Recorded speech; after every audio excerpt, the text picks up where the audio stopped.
oui. Est-ce que tu peux nous parler du ballet des 4 éléments?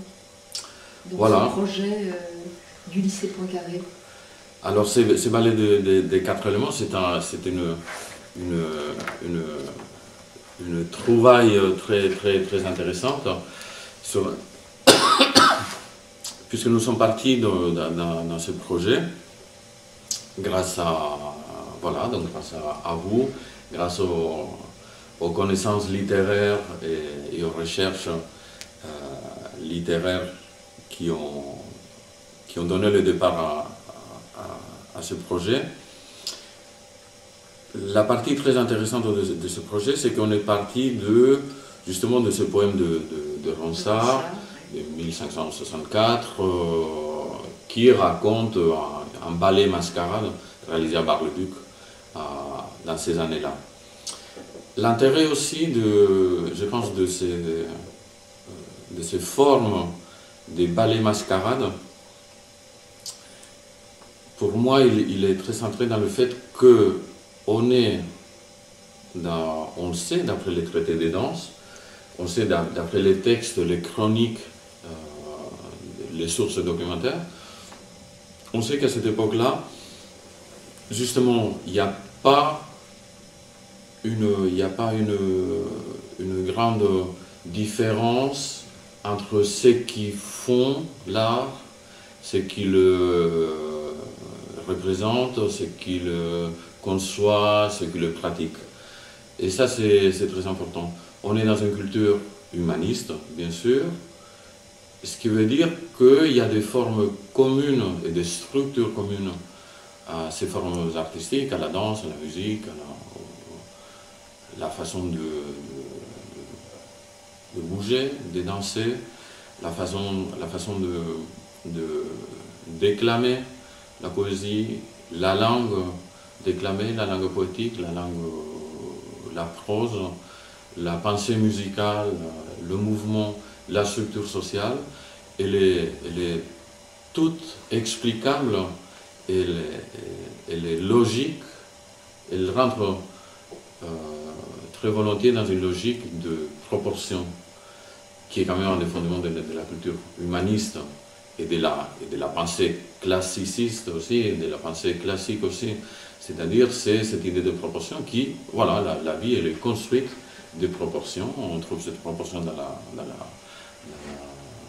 la forme d'une feuille d'un arbre, dans la forme d'un escargot, dans une façade d'un bâtiment. On trouve cette proportion dans la structure de la danse, dans la ligne mélodique, dans l'harmonie, dans toute matière vivante ou inerte. On est dans la proportion. Et donc, dans notre projet en concret, on est parti de cette idée de proportion, parce que c'est un poème magnifique de Ronsard, qui est construit, qui est un exemple magnifique de proportion poétique. Et donc, on est parti de cette proportion poétique pour analyser des possibles scansions de vers. La scansion des vers nous a généré des structures rythmiques complexes. Ce n'est pas juste de la scansion scolaire, loin de là. Et cette scansion rythmique nous a généré de structures métriques. Là, on est pleinement dans le temps, dans la construction d'un temps et d'un cycle rythmique. Et à partir après, ce qui pour moi a été très intéressant dans ce projet-là, je ne m'y attendais pas, c'était un essai. C'est quelque chose qu'on n'a pas trop fait encore dans la reconstitution et dans l'exploration de ce répertoire des danses.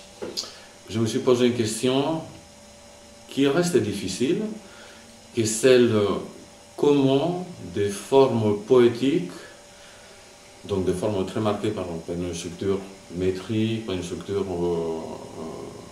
récurrente, des rimes, d'assonances, etc., comment ces formes-là sont plus ou moins en contact direct avec des formes de danse. Alors, comment passe-t-on de la métrique poétique, de la structure poétique, en mouvement.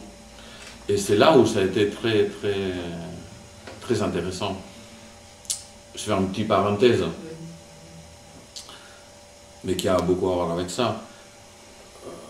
On a bon à vouloir expliquer ces objets musique ou ces objets danse, tant qu'on ne s'est pas essayé à en faire de nouveau, on ne comprend pas tout. Je pense que ça, c'est une des grandes leçons de ces exemples de travail. C'est-à-dire que c'est quand on s'essaye à faire un sonnet que l'on comprend les contraintes et les élans que la forme génère. C'est quand on s'essaye à faire une bonne mélodie pour une pavane ou pour une danse quelconque. C'est là qu'on comprend ce qui va, ce qui marche et ce qui ne marche pas. Donc en fait là c'était très intéressant parce que je me suis posé la question, voilà, concrètement les 4 éléments qui parlent au roi, les 4 planètes qui répondent, le jugement de Jupiter, ce sont tous, ils suivent une métrique poétique très, très nette. Et je me suis rendu compte que cette métrique-là s'adaptait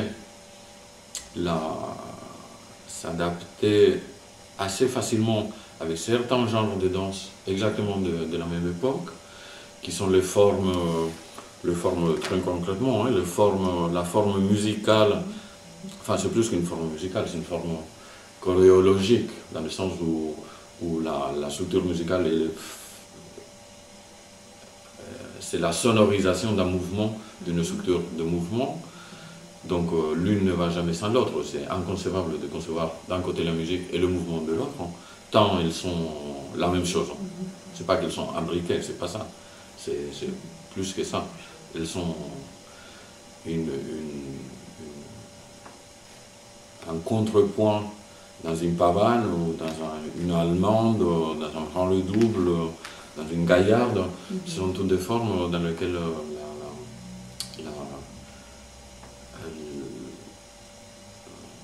j'arrive à concevoir vraiment ces genres de répertoire, vraiment qui est fonctionnel, ça va au-delà de la bonne musique pour danser. Je conçois que cette danse-là, c'est une sorte de notation de la musique dans l'espace. C'est-à-dire notation dans le sens de on inscrit dans l'espace ce qui est en train de se dérouler sur un plan temporel, c'est-à-dire la musique, le rythme, la carrure, etc. On est dans cette inscription-là dans l'espace. Donc, je le conçois dans une sorte de notion élargie de notation. Évidemment, ce n'est pas la notation sur le papier. On inscrit les corps de la collectivité, du groupe qui les danse, ou le corps qui danse, on l'inscrit dans l'espace et on décrit exactement ce qui est en train de se dérouler dans le temps. On parle bien d'une réunion temps-espace qui est très forte.